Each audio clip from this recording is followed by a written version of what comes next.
안녕하세요. DJ 가을입니다. 오늘의 사연 시작해 보겠습니다. 아버지도 바람 피셨어. 그러니까 당신은 신경 쓰지 마. 시어머니가 바람 피는 것 같다고 말하니 남편이 이런 반응을 보였어요. 이게 말이 된다고 생각하시나요? 정신 나간 것 같은 남편한테 참교육을 했으니 제 이야기 좀 끝까지 들어주세요. 듣고 나면 정말 기가 막히실 거예요. 안녕하세요. 저는 40대 가정주부인데요. 남편은 중소기업을 다니고 있는데 이상하게 연봉이 대기업급이에요. 무슨 일 하는지 물어봤는데 남편이 알아서 뭐 하냐고 묻곤 했죠. 어차피 제가 들어도 모르는 분야라고 이야기해서 더 이상 캐묻지는 못했어요. 무튼 돈을 못 벌어오는 것도 아니고 달마다 가져오는 돈이 있으니 저도 이 문제에 대해서 왈가왈부하지 않았는데요. 이상하게 남편이 생각보다 꽤 잘 버는데도 늘 돈 문제로 자존심 상하게 하는 거 있죠. 시어머니가 항상 남편 생일에 이런 말씀을 하셨거든요. 10만 원은 너 쓰고 10만 원은 식구들이랑 써라. 식구들한테는 딱 10만 원만 써야 한다. 나머지 10만 원은 네 마누라한테 쓰지 말고 꼼쳐놓고 너만 써. 그런데 제 생일에는 뭐라 했는지 아시나요? 10만 원 보냈으니까 식구들이랑 써라. 너만 쓰기만 해봐. 아들한테 전화해서 다 확인해 볼 거다. 제가 은근히 차별하신다고 시어머니 셈법이 이상하다고 말했는데도 남편이 그냥 웃어넘기면서 이리 말했어요. 겨우 10만 원 가지고 유난이네. 그럼 당신이 10만 원 다 쓰던가. 뭐 살 게 있다고 그래. 전 그 말이 너무 열받아서 작년 생일날에는 그냥 나가서 옷을 사오고 친구들 만나는데 다 써버렸어요. 제가 저녁 시간대에 돌아오니까 남편이 인상을 쓰며 묻는 거 있죠? 야, 엄마가 준 10만 원 어딨어? 설마 그거 다 쓴 거 아니지? 저는 아무것도 모르는 척 그거 내 돈 아니었냐고 맞받아쳤어요. 남편이 그런 저를 보고 혀를 차더니 이런 말을 하더군요. 10만 원을 홀라당 다 써버렸다고? 여자가 왜 이렇게 사치스러워? 아주 내 돈을 자기 돈처럼 펑펑 써버리네. 나 참 어이가 없어서. 전 그런 남편을 무시했지만 어머님이 남편에게서 말을 전해드렸나 봐요. 다짜고짜 찾아와서는 이런 말을 늘어놓으시더라고요. 내가 좀 10만 원 말도 안 하고 다 써버렸다며. 너는 가정주부가 돼가지고 돈을 왜 그렇게 많이 쓰니? 아무리 생일이라도 그렇지. 내가 보내준 돈을 홀라당 혼자 써버려? 여자가 결혼했으면 자기 자신이 아니라 가족을 신경 써야지. 어디서 못된 걸 배워가지고. 도대체 어디가 돈을 많이 쓴 거냐고 대드니까 시모가 깜짝 놀랐죠. 어머 얘 좀 봐라 이러더니 그 후로 남편이 절 갈구는 날이 많아졌어요. 얼마나 심했는지 좀 들어보실래요? 장을 보고 왔는데 3만 원치밖에 안 샀거든요. 그런데 남편이 영수증을 보더니 식탁을 탁탁 두드리면서 이리 말했어요. 당신 미쳤어? 뭐 한다고 3만 원이나 썼어? 내가 그 돈을 어떻게 번 줄 알아? 남편이 개고생해서 벌어왔는데 고마운 줄 모르네. 보면 볼수록 당신 아주 가관이야. 내가 눈치 안 주니까 돈 막 쓰지? 당신은 지금 이게 필요한 거라고 생각해? 그러면서 살림도 모르는 남자가 설탕을 들었다 놓더라고요. 세상에 설탕이 필요 없는 집안이 있나요? 그 점을 오목조목 따지니까 남편이 할 말을 잃었나 봐요. 말을 더듬더듬거리더니 갑자기 버르장머리 없대요. 아내가 남편 말에 따박따박 말대꾸한다고 성질을 내더라고요. 겨우 10만 원 때문에 남편이 이렇게 변한 게 아닌 것 같아요. 그 전에도 그렇게 완벽하게 착하고 다정한 사람은 아니었지만 이런 식으로 막무가내는 아니었거든요. 정확히 2년 전부터 남편이 절 갈구는 빈도가 높아졌어요. 저도 점점 예민해져서 남편과 자주 싸웠는데요. 그런데 그 이유를 이번에 알아차리게 된 거죠. 최근에 아파트 청약을 도전하려고 알아보고 있었거든요. 당연히 이런 중요한 사항은 부부 사이에 공유해야 했기에 남편한테 이야기했어요.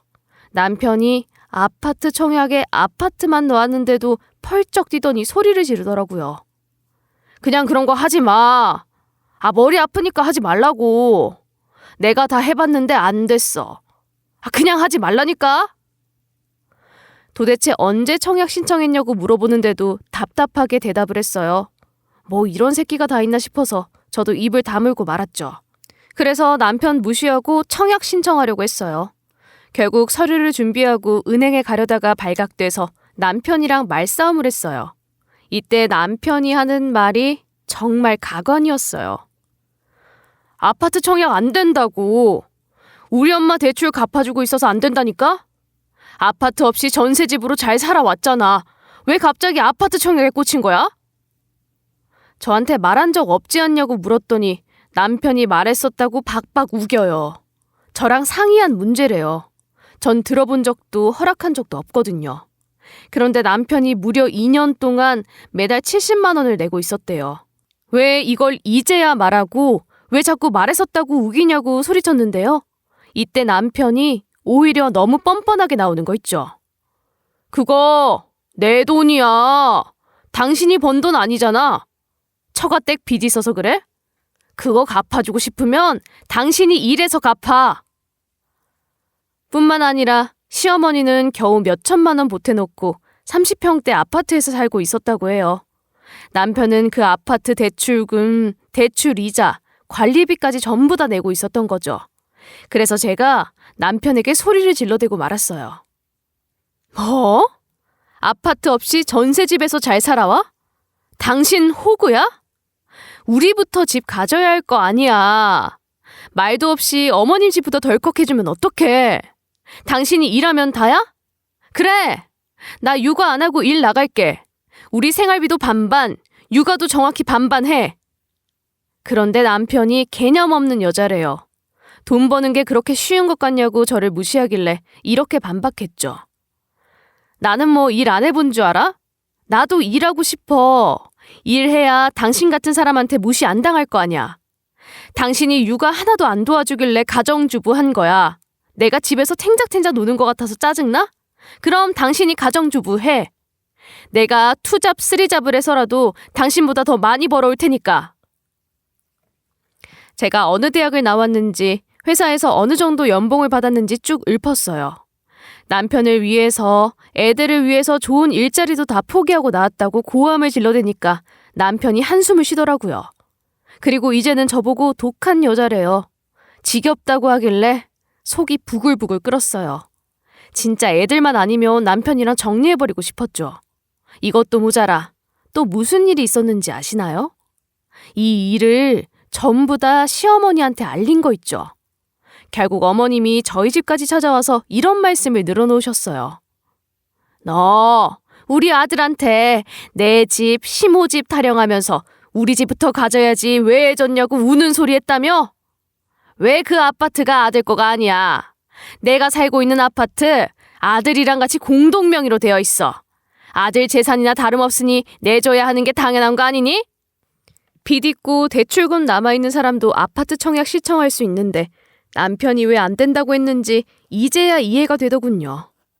아파트 공동명의로 남편 이름이 올라가 있어서 주택 보유자가 되는 바람에 아파트 분양에도 불리해진 겁니다. 어차피 신청해봤자 다른 가족이 될 테니 시간 낭비인 셈이죠. 우리는 전셋집 사는데 냉큼 아파트 공동명의에 자기 이름을 올리다니. 당연히 분노가 치밀어 올라서 소리치고 말았는데요. 내가 투자 목적으로 산 거면 말을 안 해. 앞으로 우리가 살 집도 아니고 집값이 오를 기대도 없는 집인데 어떻게 덜컥 살 수 있어? 어떻게 상의도 없이 이럴 수 있냐고.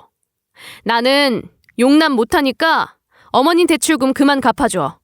더 이상 대출금에 재산세까지 내줄 수 없으니까 여기서 그만하겠다고 말하라고. 제가 남편 옷깃을 잡아채서 얼른 말하라고 재촉했어요. 그런데 시어머니가 저보고 정신 나간 것이라며 제 등짝을 때리더라고요. 전 그런 어머님께 이런 말을 해드렸어요. 어머님, 집 팔아서 전세로 잠깐 계시고 무주택 되세요. 지금 계신 아파트를 팔아서 어머니가 투자한 금액 돌려드릴게요. 이때 시어머니가 무슨 말로 거절했는지 아시나요? 내가 왜 그래야 하니? 이 나이에 집도 없는 거 싫다. 며느리가 돼가지고 시애미 집 좀 해줄 수 있지. 왜 그러니? 누가 보면 불효한다고 욕한다. 행동거지 똑바로 해라. 시모가 하는 말을 듣고 돌아버릴 뻔했죠. 여기서 남편이 더한 말을 해댔어요. 왜 우리 엄마를 알거지로 만들려고 그래? 분양 안 받으면 그만인 거 아니야? 왜 이렇게 일을 피곤하게 만드냐고. 당신이 용돈 드리고 모시고 살 것도 아니면서 괜한 일에 나서지 마. 제가 결국 폭발하고 말아서 참지 않고 바로 역정을 냈는데요. 그럼 나도 친정에 아파트 해드릴게. 시댁에 하는 것처럼 똑같이 대출금, 대출이자 관리비 내주자. 이랬더니 남편이 하는 말 좀 들어보세요. 친정이랑 시댁이 같아? 효도는 각자 알아서 하는 거지. 땡전 한 푼 안 버는 당신이 왜 그걸 하려고 그래? 억울하면 일해. 제가 애를 셋이나 키우는데 어떻게 그러냐고.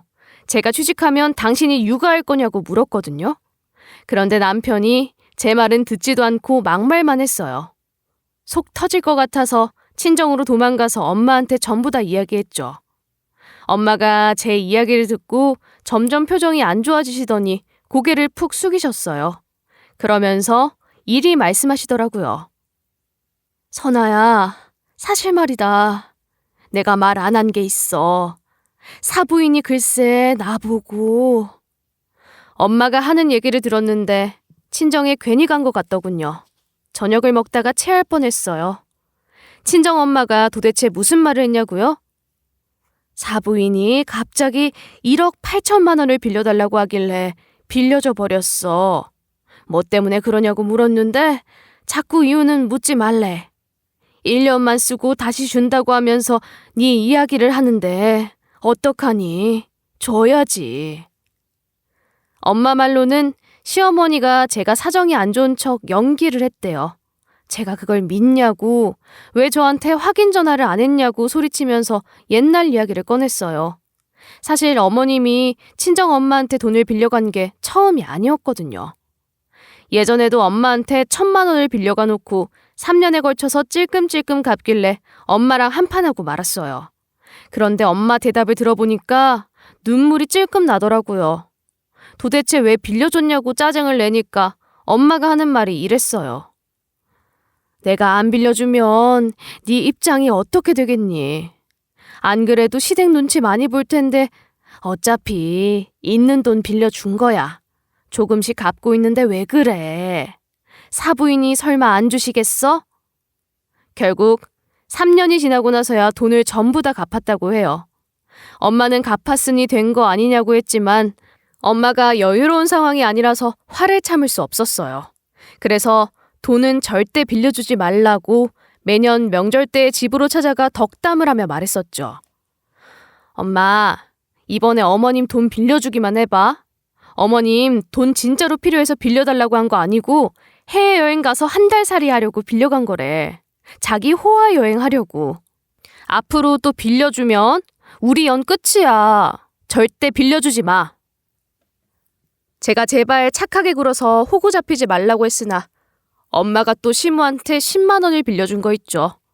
정말 작은 돈이었지만 이러다 큰 돈이 될 것 같아 그날 이후로 진짜로 엄마 연락을 무시했어요. 한 달 정도 연락 끊으니까 엄마가 절대 돈 안 빌려주겠다고 약속했거든요.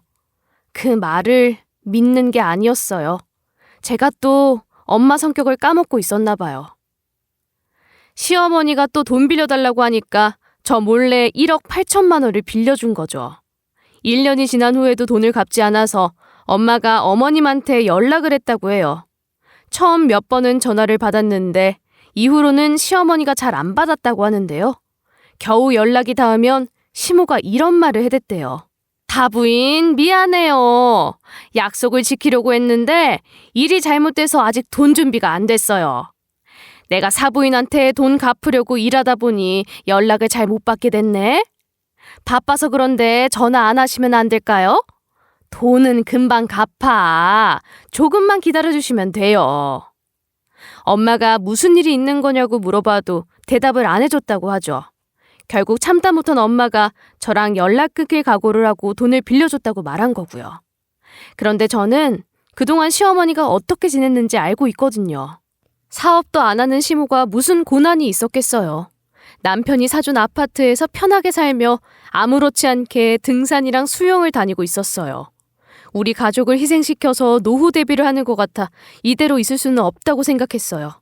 그래서 시어머니한테 전화해서 만나자고 이야기했거든요.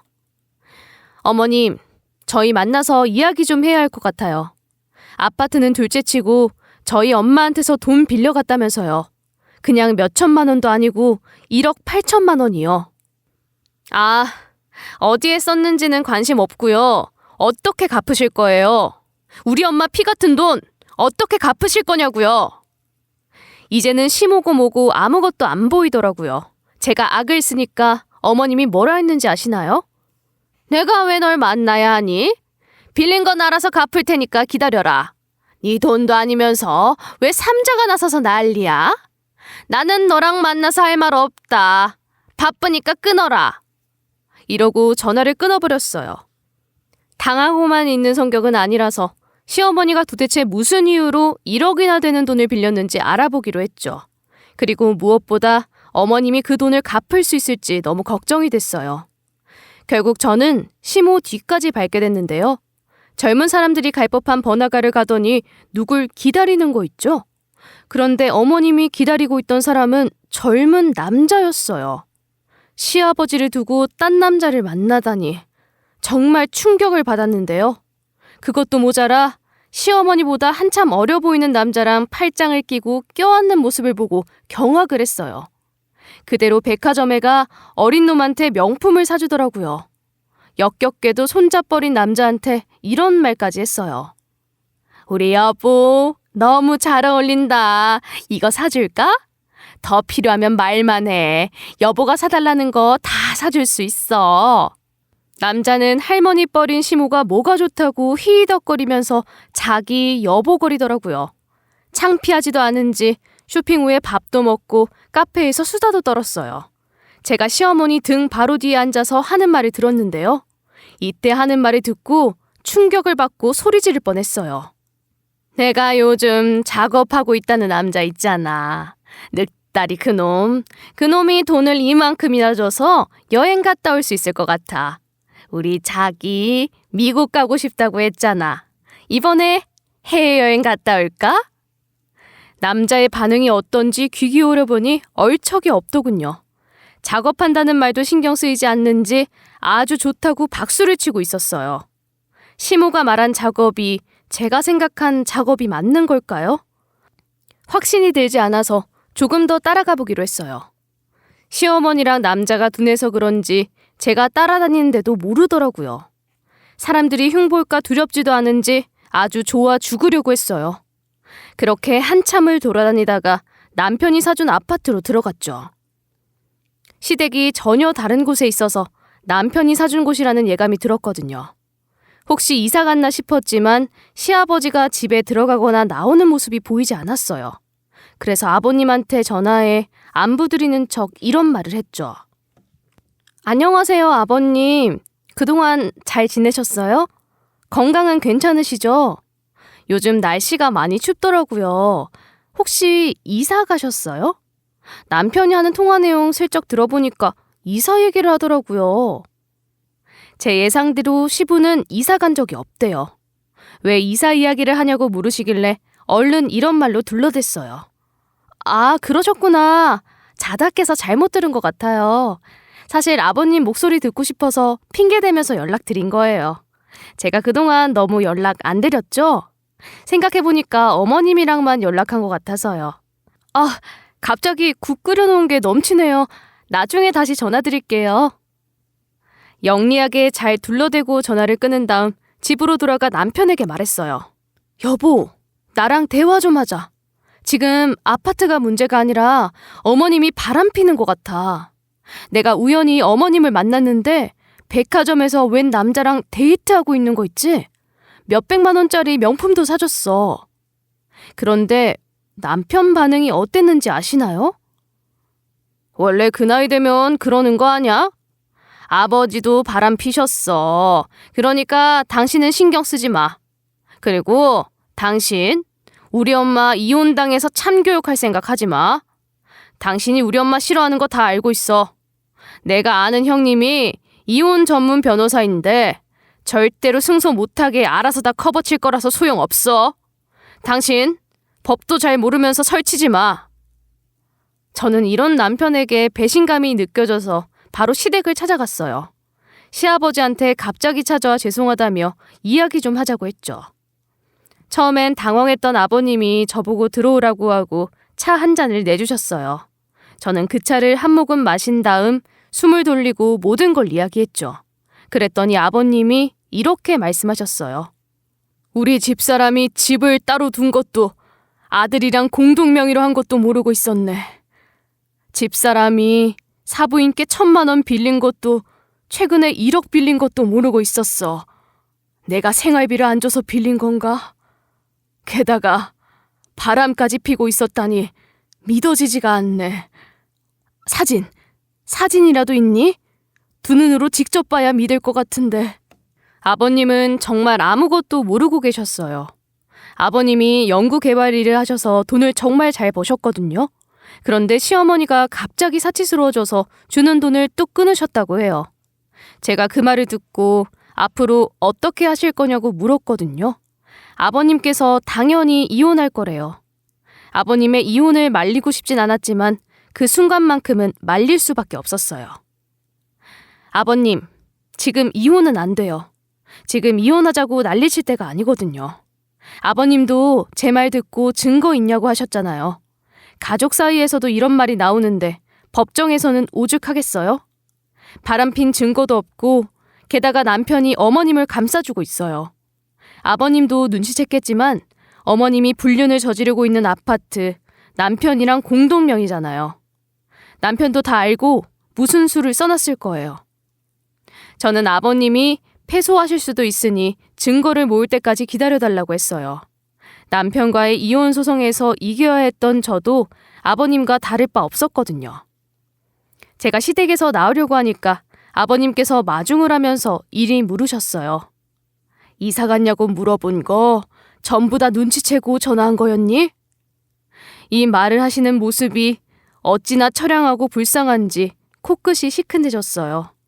그래서 제가 아버님 손을 붙들고 배우자 잘못 만나서 무슨 고생이냐며 눈물을 흘렸죠.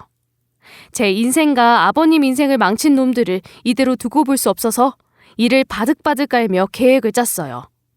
그 뒤로 저는 애들을 친정에 맡겨두고 남편 뒤를 졸졸 따라다니기 시작했는데요. 때마침 남편이 며칠 전부터 일이 많아져서 야근을 한다고 하는 거 있죠? 혹시 몰라 쫓아다녀 봤더니 회사는 안 가고 시어머니 집으로 가고 있더군요. 그것도 매일 그래서 회사를 그만뒀나? 연차를 썼나? 별의별 생각이 다 들었어요. 거기서 배달 음식을 너무 많이 시켜 먹길래 아예 배달업체에 취직해버렸는데요. 면허도 있고 헬멧에도 액션캠을 달아놔서 블랙박스처럼 쓸 수 있었죠. 그날도 시어머니 집 주소로 배달이 찍혔더라고요. 서둘러 음식을 픽업한 후 남편의 민낯을 찍을 오토바이 헬멧을 눌러쓰고 시어머니 집 초인종을 눌렀어요. 드디어 문이 열리고 시어머니와 불륜남은 물론 남편과 식탁에 앉아있는 다른 여자를 촬영하게 됐는데요. 불륜남은 제가 백화점에서 봤던 남자랑 다른 남자였어요. 시어머니 또래 나이대에 점잖아 보이는 분이더라고요. 어머님한테 도대체 몇 명의 남자가 있는 걸까요? 그것도 모자라 집안 살림도 그득그득한 게 신혼집을 아예 차린 것 같았어요. 저는 그때가 돼서야 확신할 수 있었죠. 시어머니와 남편이 대놓고 바람을 피려고 이 집을 공동명의로 대출까지 해서 사들인 거구나. 이것만으로 부족할 것 같아서 매일매일 남편 집으로 배달을 가 액션캠으로 녹화를 해두고 증거를 모아놨을 무렵이었어요. 친정엄마한테 갑자기 전화가 온 거 있죠? 전화를 받아보니 한숨을 쉬면서 이런 말씀을 하셨어요. 도대체 왜 이렇게 되는 게 없니? 이번에 보일러가 터져버렸다. 그냥 내 돈으로 해결하려고 했는데 사부인이 빌려간 돈 때문에 여윳돈이 없어서 전화했어. 보일러 수리비만 어떻게 내주면 안 되겠니? 엄마가 원래 이런 걸로 전화를 잘 안 주시는데 많이 힘드신가 봐요. 시어머니만 아니면 이런 일이 없었을 텐데. 저는 괜찮지만 엄마 마음이 어떻겠어요. 자존심이란 자존심은 다 상하셨겠죠. 친정 엄마보다 제가 더 기분 나빠하며 지갑에 넣어둔 남편 카드부터 찾았어요. 그리고 엄마한테 걱정 말라고 말해버렸어요. 곧바로 친정으로 달려가서 남편 카드로 보일러 수리 비용을 결제해버렸거든요. 남편 놈은 일은 안 하고 핸드폰만 보는지 기다렸다는 듯이 연락을 했더라고요. 전화를 받아보니 고함을 지르면서 뭐라 했어요. 너 지금 뭐 결제한 거야? 지금 당장 환불해! 뭐? 보일러 수리 비용? 그걸 왜 내 돈으로 결제하는데? 효도는 각자 알아서 하는 거랬잖아. 무슨 말인지 못 알아듣겠어? 그래서 제가 똑같이 소리를 질러댔어요. 나도 귓구멍이 있어서 다 알아듣는데 네 말이 뭐 같아서 씹은 거야. 내가 돈 벌어서 갚으면 될 거 아니야. 너 딱 기다려. 네 엄마랑 다르게 바로 갚을 거니까. 남편이 싸가지 없다고 역정을 냈는데 시어머니가 옆에서 듣고 있었는지 발광을 하더라고요. 저는 그러거나 말거나 전화를 뚝 끊어버리고 새벽에도 배달을 하기 시작했어요. 빠른 시간 안에 남편 돈을 갚아버리고 친정엄마한테 용돈도 드리고 있었는데요. 그런데 남편이 생활비를 끊어버렸어요. 이제는 바쁘다고 집에도 잘 안 들어와서 제가 전화를 해서 물어봤죠. 아무리 바빠도 집에는 들어와야 하는 거 아니야? 들어와 달라고 비는 거 아니고 이대로 별거 하자는 말인지 물어보려고 한 거야. 도대체 무슨 의도로 지금 이러고 있는 거냐고. 그런데 남편이 제게 이런 대꾸를 했어요.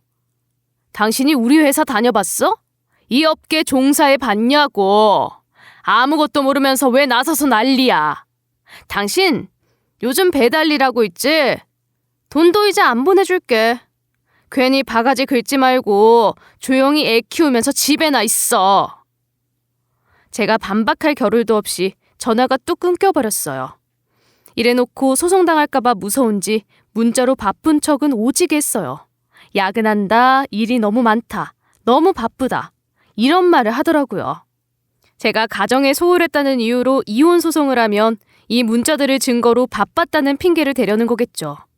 이날도 출장 간다고 문자를 남겨놨길래 시어머니 집으로 출근을 했어요. 시어머니 집을 어슬렁거리며 승소하다 못해 남편 인생을 망칠 만한 건더지를 계속 찾았는데요. 그런데 그 여자가 나와서 또각또각 구두 소리를 내는 거 있죠.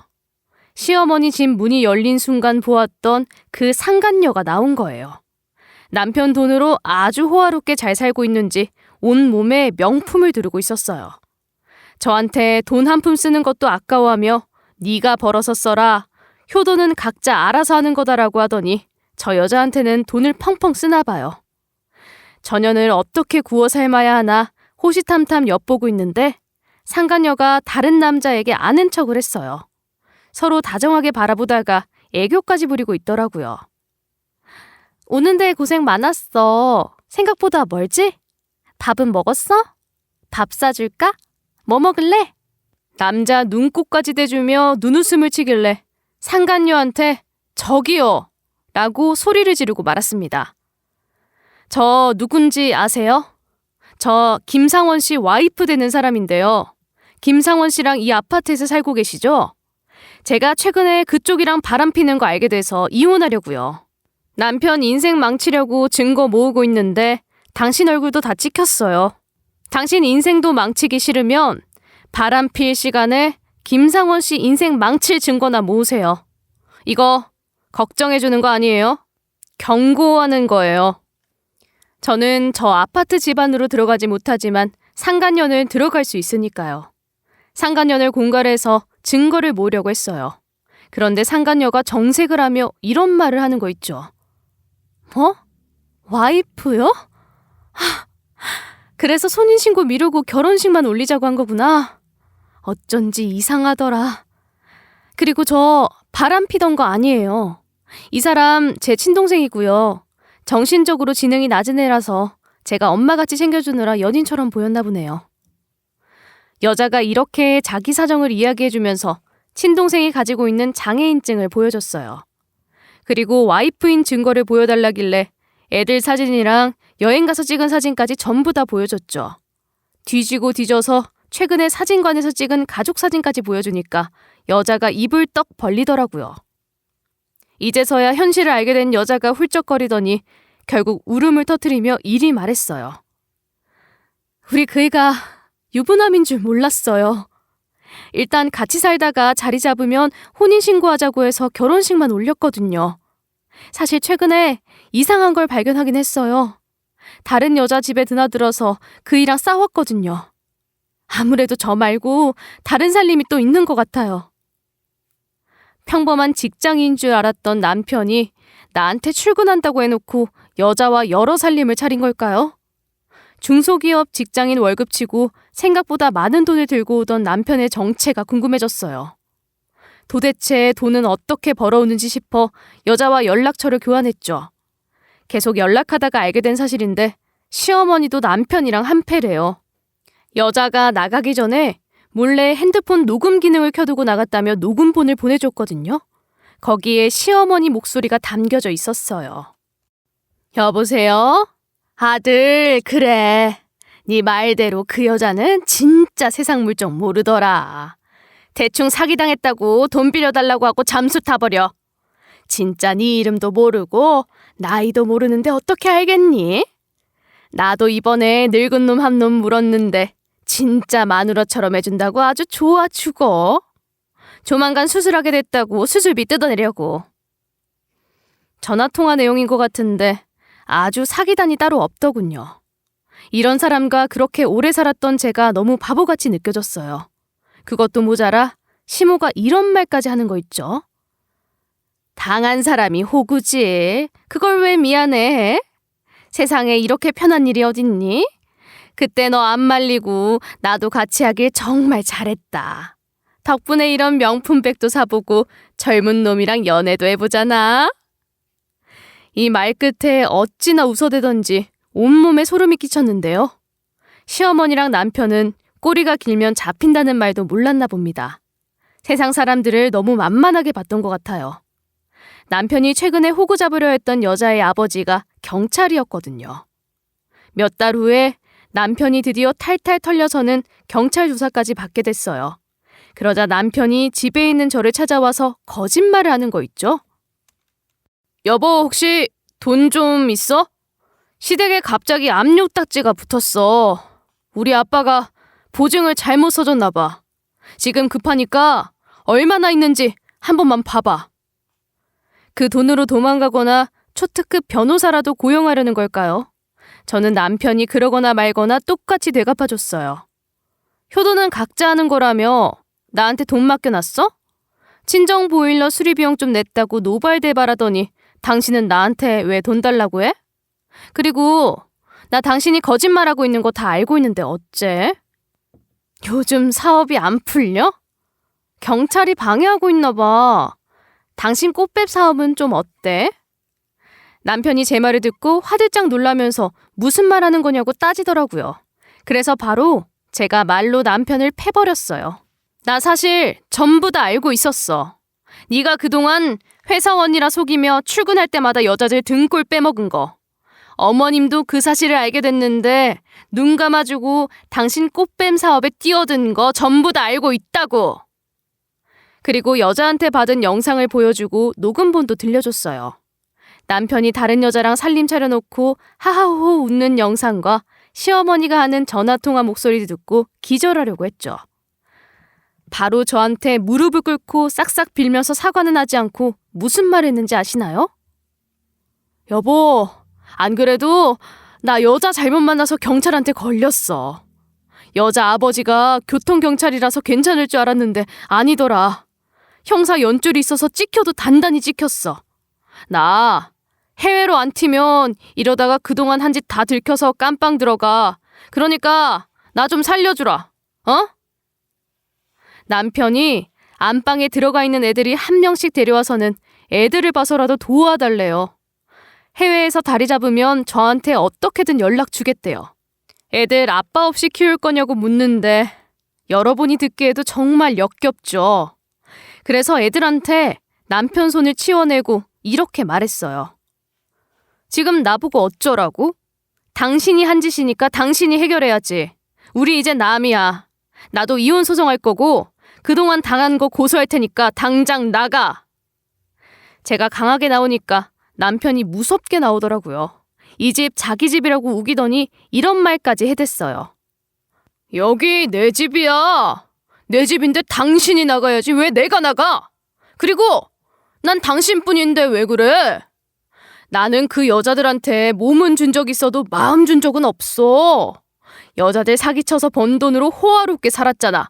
생각을 해봐. 요즘 서울 사는 여자들 중에서 집안일만 하는 여자가 어디 있나? 이게 전부 다 저를 위해, 저희 가정을 위해 한 일이라고 막말을 해대더군요. 저는 그런 남편한테 직접 만든 전단지 하나를 보여줬어요. 이거 보여? 이거 내가 만든 건데 오토바이 타면서 뿌리고 올 거야. 그럼 동네 사람들이 전부 다 알게 되겠지? 여기 당신 집이라고 했지? 그럼 내가 나갈게. 나간 김에 뿌리고 와야겠다. 난 친정집으로 가면 그만이고 당신 고소하면 그만이야.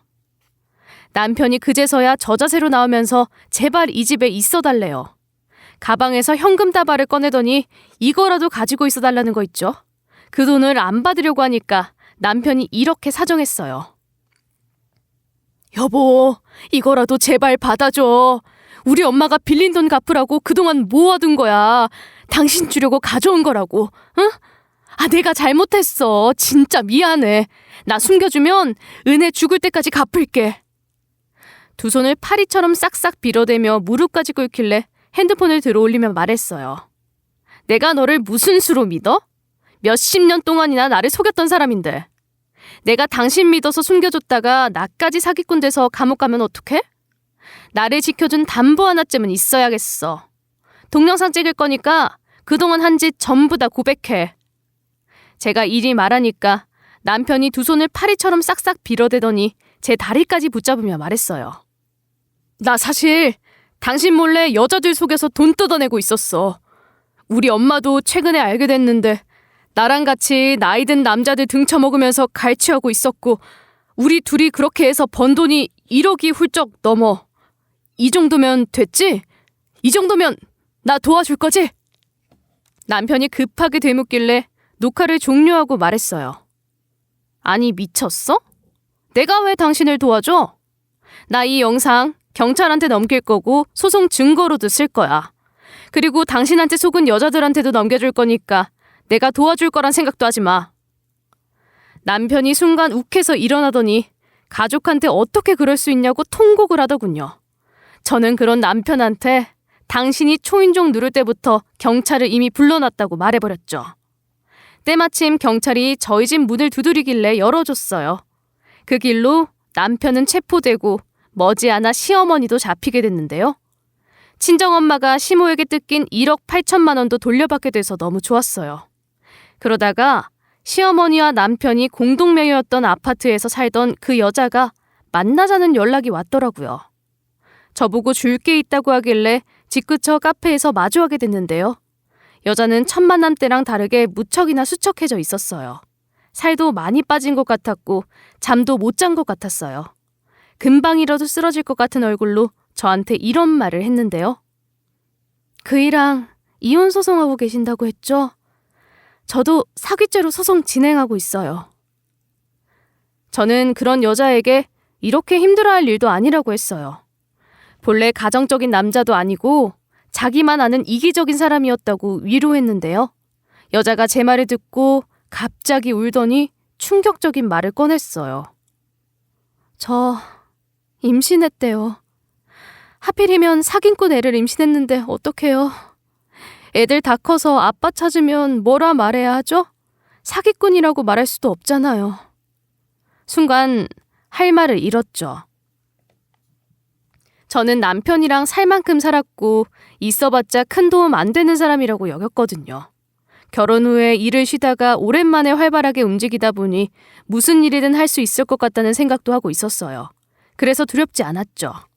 반대로 이 여자는 이제 막 만난 뜨거운 사랑을 잃었으니까요. 결혼도 안 해본 여자가 남자 없이 애를 키울 처지가 되면 우울해질 수밖에 없을 테죠. 저는 그런 여자를 토닥여주며 이런 말을 했어요.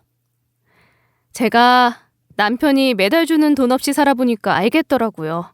생각보다 내 남편의 자리가 크지 않았구나. 사기꾼이 아니었고 단순한 바람이라서 저를 버리고 선생님이랑 같이 살게 되었어도 제 남편한테 별로 의지가 안 됐을 거예요. 돈이야 벌면 돼요. 의지야 친정엄마나 다른 남자한테 하면 돼요. 애들이 외로워하고 소외받는 거? 저희 집은 남편이 온전하게 있었을 때부터 계속 외로워하고 아빠를 찾아댔어요. 그러니까 너무 슬퍼하지 마요. 제가 여자의 어깨를 토닥거려 주니까 여자가 눈물을 닦아내더니 가방을 뒤지면서 말했어요. 죄송해요. 저 우는 걸 보려고 오신 건 아닐 텐데. 사실 이걸 드리고 싶어서 찾아왔어요. 저는 여자가 건넨 수첩과 휴대폰을 보고 놀랄 수밖에 없었어요. 수첩에 적힌 것과 휴대폰을 켜본 순간 남편의 참교육을 확실히 하러 달려갈 수밖에 없었죠. 그 수첩에 남편이 속였던 여자들 전화번호, 주소, 재산 정도가 적혀 있었거든요. 남편은 아마도 공기계를 여러 개 사용하며 여자들과 연락을 주고받았던 것 같아요. 남편이 이혼 소송 재판에 참석한다길래 벼르고 있었죠. 남편이 재판 도중에 판사들 앞에서 이런 말을 하며 빌기도 했어요. 여보, 이제 내 인생 망가져서 돈도 없어. 당신한테 줄 위자료, 양육비 전부 다 없다고. 그러니까 이혼 소송 취하해주면 안 될까? 당신이 소송 안 해도 여자들한테 받은 고소가 너무 많아. 제가 입을 열지 않아도 변호사가 자리에서 일어나 증거로 제출한 자료를 언급해줬어요. 화면에 보이는 수첩 보이시죠? 피의자가 직접 수기로 적어놓은 여성분들 전화번호와 주소, 그리고 재산 정도입니다. 필체 감정 결과 100% 피의자와 일치했습니다.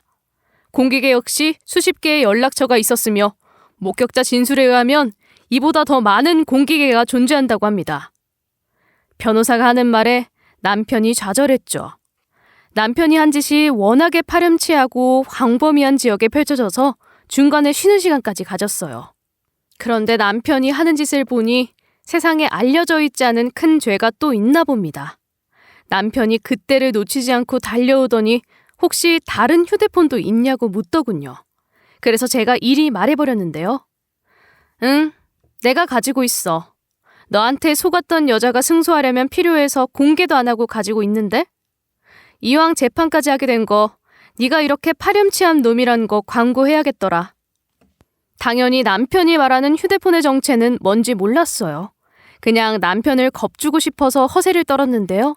제 의도대로 남편이 제발 봐달라고 빌면서 이렇게 말했어요. 핸드폰 없어도 승소할 수 있잖아. 제발 그 핸드폰만은 숨겨줘. 내가 달라고 안 할게. 제발. 당신한테 당한 여자들도 지금 이 증거로도 충분히 이기잖아. 당신한테 사과한 것만으로 부족해? 내가 수첩에 적힌 여자들한테 다 찾아가서 무릎 꿇고 빌까? 남편이 제 바지가랑이를 붙들고 말하길래 얼른 다리를 획획 흔들며 떨쳐내려고 했어요. 그랬더니 남편이 미친 사람처럼 고함을 질러대면서 저한테 딱 붙으며 말하더군요. 내가 갈게. 내가 한 명씩 찾아가서 무릎 꿇고 빌게. 제발 그 핸드폰만은 사람들한테 보여주지 말아줘. 저는 대신 조건을 내세웠어요. 저랑 동행하고 영상을 찍는 조건으로요. 결국 남편은 제 요구대로 남편한테 사기당한 여자들을 한 명씩 찾아갔어요.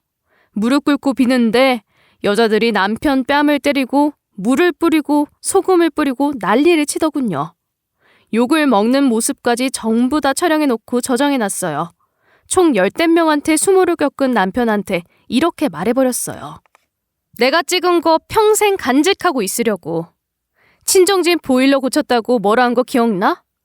효도는 각자 하는 거라고 난리 피웠잖아. 가서 우리 엄마한테도 미안하다고 말하고 처가에서 고생 좀 해봐.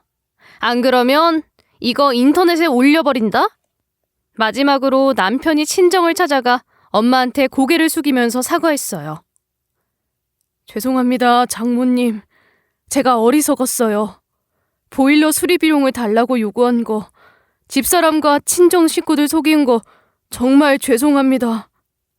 인성 자체가 못돼 먹은 인간이라서 와이프를 속이고 장모님을 우습게 여겼어요. 남편이 속죄하는 의미라며 정중하게 무릎을 꿇더니 넙죽 절을 했어요. 용서해달라는 남편의 말에 엄마는 그저 일어나라고 했죠. 그리고 남편의 사기죄는 불구속 기소로 이루어져서 친정집에 있게 됐어요. 남편이 수감되기 전까지 친정집에서 저희 밥을 해주고 청소도 해줬어요. 한마디로 노예처럼 부려먹은 거죠. 남편이 깜빵 가기 바로 직전 재판까지 발로 걸레로 툭툭 치며 이런 말까지 했어요.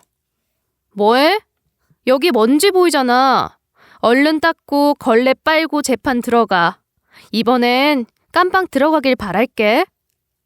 이 말에도 남편은 한마디도 못하고 바닥을 닦고 재판을 받으러 가더라고요. 그 길로 죄가 확정돼서 깜빵에 들어간 것 같더군요. 시어머니랑 남편이 공동명의로 샀던 아파트는 이미 처리해서 저희 생활비로 써버렸고요. 신혼집도 마찬가지예요. 부동산에 내놨는데 남편이 깜빵 들어가자마자 팔리더군요. 지금은 친정집에서 친정엄마, 친정아빠랑 애들이랑 다 같이 살고 있어요. 나중에 알고 보니 남편이 말한 핸드폰에는 여자들과 찍은 사진이 있었어요. 남편이 뿌린 씨앗이 여럿 됐나 봐요. 애기들도 잔뜩 있어서 깜짝 놀랐어요. 그래서 저는 여자들이랑 애기들 얼굴은 가려놓은 사진들을 전단지에 추가해버렸어요. 전단지가 새로 나오자마자 오토바이를 타고 동네 곳곳을 다니며 뿌려버렸는데요. 위자료, 양육비, 재산 분할을 요구하니 돈이 없다고 징징대던 남편 지갑에서 돈이 나오더라고요. 너무 신기했어요. 이래서 사기꾼 말은 믿으면 안 되나 봐요. 지금 생각해봐도 저한테 왜 이런 일이 생겼는지 모르겠어요. 저같이 열심히 사는 사람이 어디 있다고 이런 시련을 줬는지. 궁금해 어릴 때 다니던 교회도 다시 다니고 있어요. 확실히 종교의 힘은 대단한 것 같아요. 신이 있는지 없는지 모르겠지만 제 말 들어주는 사람이 모여 있으니까 힘이 되더라고요. 덕분에 저는 잘 지내고 있고요. 교회와 친정 식구들 같은 좋은 사람들이 있으니 한 번 더 버텨보려고요. 여러분은 부디 저희 남편 같은 사기꾼 만나는 일 없길 바랄게요. 저보다 지혜롭고 행복하게 사시는 분들 많잖아요. 힘든 일이 있다면 제 사연글 떠올려 주세요.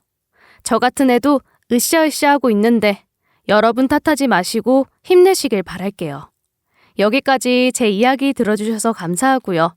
어떤 분이든 간에 늘 행복하시면 좋겠네요.